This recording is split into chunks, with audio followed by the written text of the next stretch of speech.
Could Midas truly turn into gold everything he touched? Who was Midas the king? Was King Midas able to turn everything he had touched into gold? Where's the river of Pactolus? If all the precious metals found on Earth. Humans have long been fascinated by one particular, gold. It is used by individuals to repair damaged objects and make jewelry. In order to keep their gold secure, they tell stories about golden cities and construct fortresses. People have also searched for ways to turn iron into gold throughout history. Of course, no one has ever done that successfully. But that didn't stop people from trying to do that. After all, who wouldn't want to be able to turn things into gold? You may be the wealthiest person on the planet. Well, the topic of today's video could tell you to be careful about what you want. What are we talking about here? Of course, King Midas. The legend of King Midas dates back to millennia. It describes a rich king who had a beautiful garden.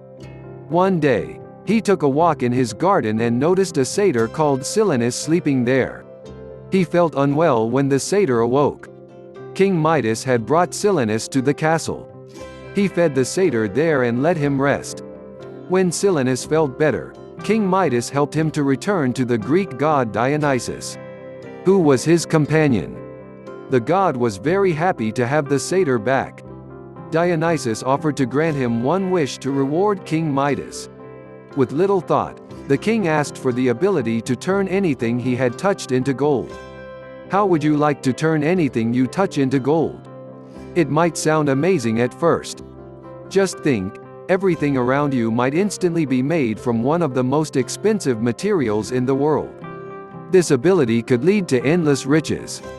But, as King Midas soon discovered, his new gift was also a curse.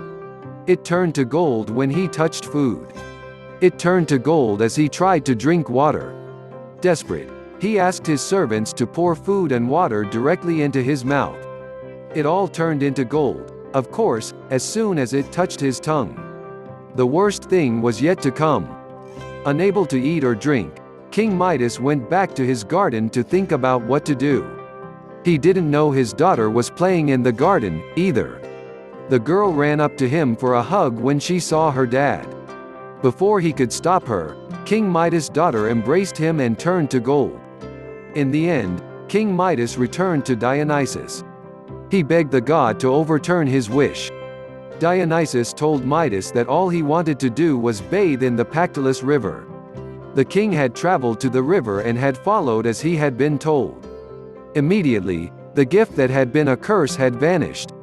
In some versions of the story, bathing in the river also restored everything that King Midas had touched. In other versions, though, everything including his daughter remained gold as a reminder of the consequences of his greed. People have told the legend of King Midas for many years. But many don't know that he was a real person, too. Could the real Midas king turn everything he touched into gold? Of course it's not. But he was a very rich king who ruled a people called the Phrygians. He lived in the region around 700 BCE, people today call Turkey. That's not the only reality behind the legend, though. The Pactolus River is also a real place. It's a small river near the Aegean Sea in Turkey. Ancient people used the legend of King Midas to describe why gold was always found in the sand on the bank of the river. What do you think is the moral of the story of King Midas?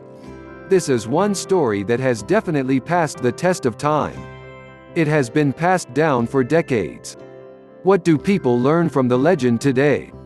Please leave your comments and reactions below. Thanks for watching the video. Please don't forget to click the subscribe button and the bell icon below. See you in my next video.